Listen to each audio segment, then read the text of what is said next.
Hello everyone. Welcome to ninth episode of Mental Wellbeing during COVID-19. We have Professor Zokaitluangi, the guest speaker for today. Professor Zokaitluangi is the head of the Department of Clinical Psychology and the former Dean of School of Social Science, Mizoram University.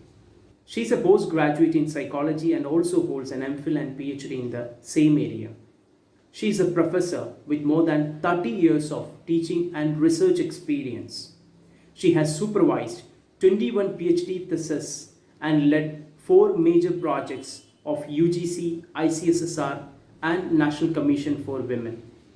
Professor Zokaitluangi has presented several research papers in national and international conferences and also contributed numerous research papers in various research journals.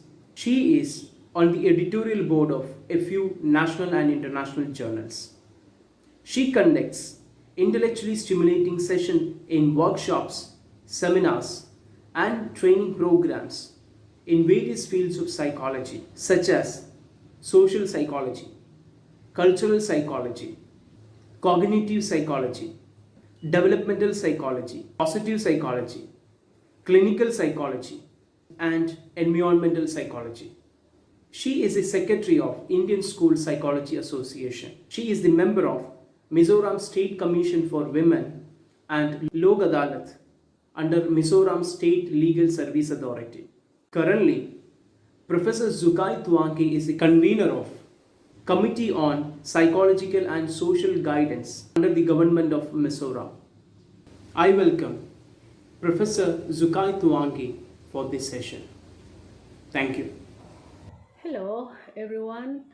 Shefeequ Rehman K V, the coordinator, the Department of Business Administration, Aligarh Muslim University Center, Malappuram, Kerala. I'm very thankful to you all for giving me this great opportunity to be able to talk on the strategies of mental well-being during COVID-19. As you all know, the coronavirus pandemic rapidly sweeps across the world that induce a considerable degree of anxiety, fear, worry in the population, more among older adults, care provider, frontline people, and people living with mental and physical health problems. It has been said that 98% of populations are affected, mentally affected by this coronavirus because of its uncertainty, uncontrollability, unpredictability, and it has driven the dreadful effects and so on. Besides this, new measures and impact have been highlighted that quarantine and its effect on many people's in their usual activities, routines, and livelihood that heightened the level of loneliness, anxiety, and depression, and many more. All these highlighting the needs of psychological intervention by providing the strategies of mental well-being, especially during this COVID-19. But those strategies are not only applicable during this COVID-19, it also applicable to all kinds of mental constraint at all times. The strategies are value yourself, knowing that you are the sources or the key factor or the main factors of all of those well-being, because the scientist says that the brain control all of our body organs, controlling the secretion of hormones.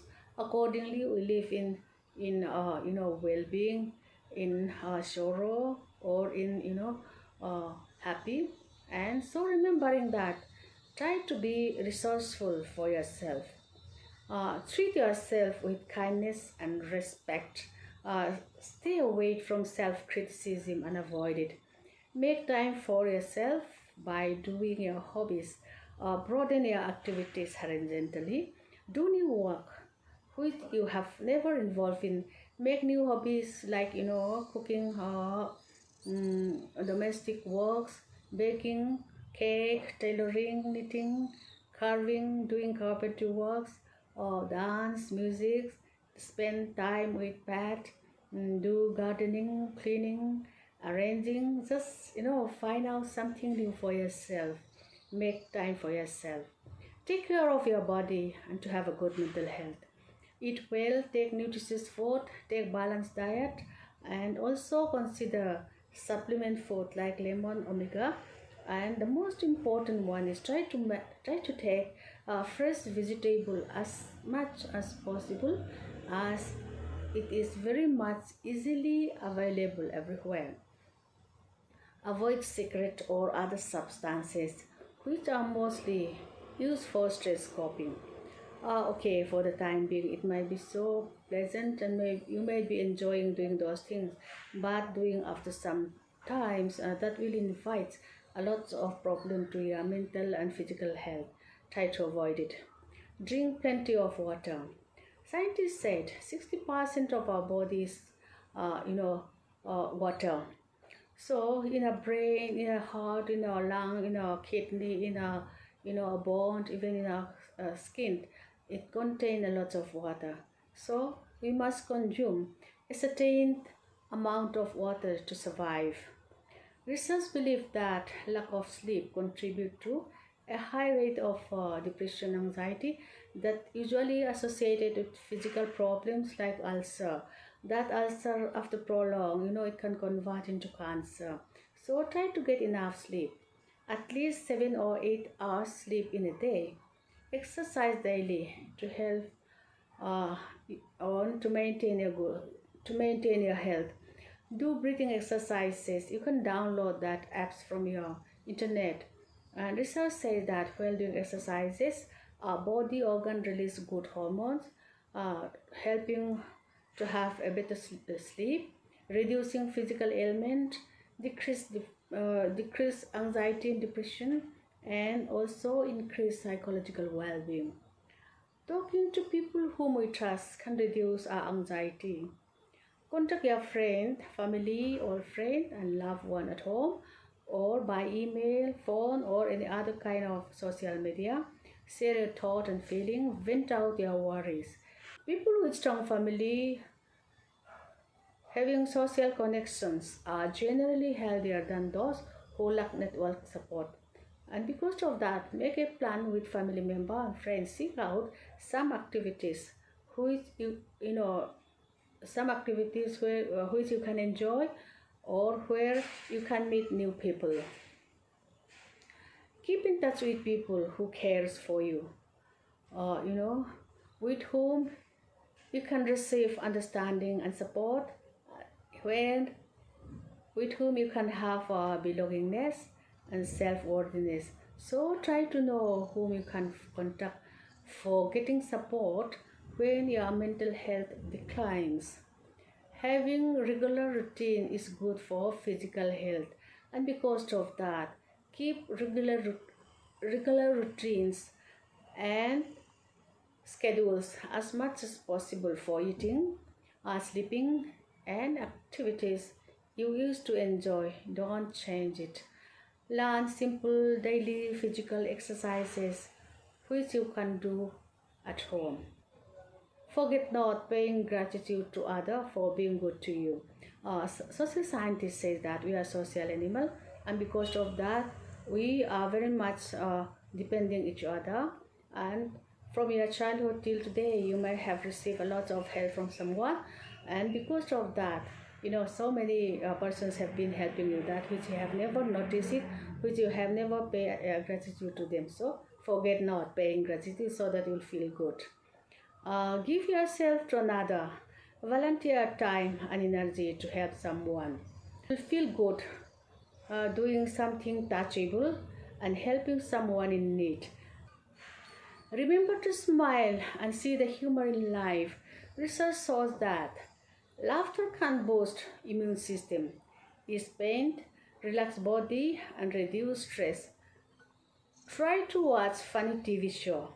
In reality, we psychologists people always mention about the importance of reality, So in this COVID-19 days, so many rumors are there. So what to do? How to live in this?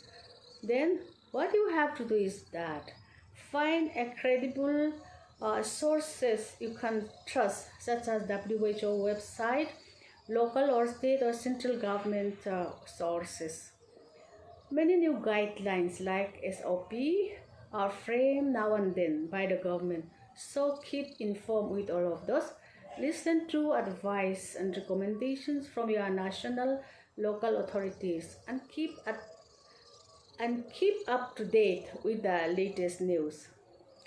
Meditation and prayer can improve a state of mind and outlook on life.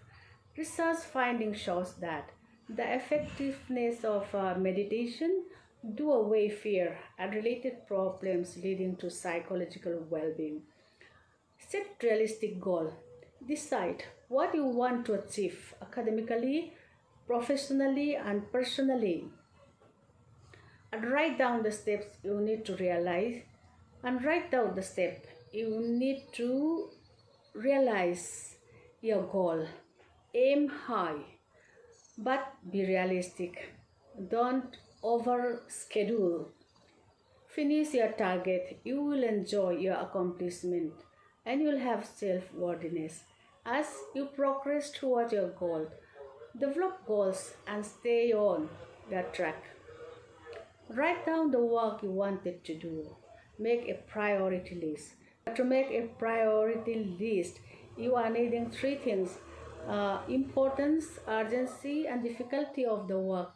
If the work is so important, if it's so much in urgency, and if it's so difficult and all, then you have to decide that important things you have to do it as quick as possible. Urgency, you have to do it immediately. If it's so difficult, you can allow a priority and you can take up that easier one. Write it down on those your gratefulness and good things, because we always say that sometimes we are lacking of gratitude, and because of that we have to know that our gratefulness and good things in us, and then the stressfulness also from our past experiences. Why you have to do all of those? Because you have to focus on what feels good for you. Learn to say no to unnecessary person, things, or works. You have to control over yourself. You have to be very selective to take on. Keep up saying no to unnecessary things, because so many things we are doing that more than we can chew. We are taking up things. It shouldn't be like that. Just try to learn. Learn to say no to unnecessary person, unnecessary things. Okay, and then organize to-do list on priority. Be alert to realistic deadline and work your way down the list to get done and make time for it. Break up your monotony routine. Alter your jogging route. Plan a road trip. Take a walk in a different park. Hang some new picture in a house like that. That monotonous routine which you have been following, that just make a new routine. Get help when you need it. Some people are so stringent and very high egoist. Remember that true brain is more powerful than one brain. So seeking help from another person is not a weakness. It is a sign of strength, so that you can learn many more. Also make a day for your medical checkup. To do so, connect with a certified medical board, experienced doctor through online or by phone. This day, uncertainty day, sometimes it's difficult to get in touch with that, to have a medical checkup, and because of that, you have to plan in advance. Listen to soothing music that has a relaxation effect on our body. That will help lowering blood pressure and heart rates. Along with your favorite singer, you can start singing a song that will give you some kind of relaxation, that might give you to forget your worries, things and all. So you can have a good time, you can have a well-being with that. Listen to your buying. This day we also have to concern about our economic well-being, because this day things are difficult, and some people's even their earnings are decreasing, and because of that we have to remember that we have to be economized than before. And because of that, listen your buying. Buy only that need items. In doing so, you will save time, energy, and money. And we all know it, that when we are going for shopping, we have to spend a lot of money, and we are spending sometimes when we come back home, we are very tired, that and all. No? So doing that way, we can save time, energy, and money too. So we have said a lot of things uh, about the strategies of mental well-being, and those things are very very easy to apply it. You can apply it, all of those, on yourself. And some other people also say that whether we are going to uh, feel are going to be under stress, or are going to have mental well-being, it is between 6 inches, this side and this side. Between this, our brain is there. Everything is decided by us. If you want to select, or if you want to opt that negative things, then we will be under stress. If we wanted to, select, or opted the positive side, then we will be having a positive things, positive way of thinking, and that is which we call it that mental well-being. Which is not the only way of getting a well-being. So psychological well-being is between this. And some other people also say that in our brain, in our heart, or in our thinking, there are two dogs are fighting, a black dog and white dog, any one of which you cited, that will reign over you. So that is that. So you are the person who's going to decide that, whether you're going to have a well-being, or you are going to be having under stress. This is what we are trying to say, that this is the importance of psychology. Thank you so much for your patience.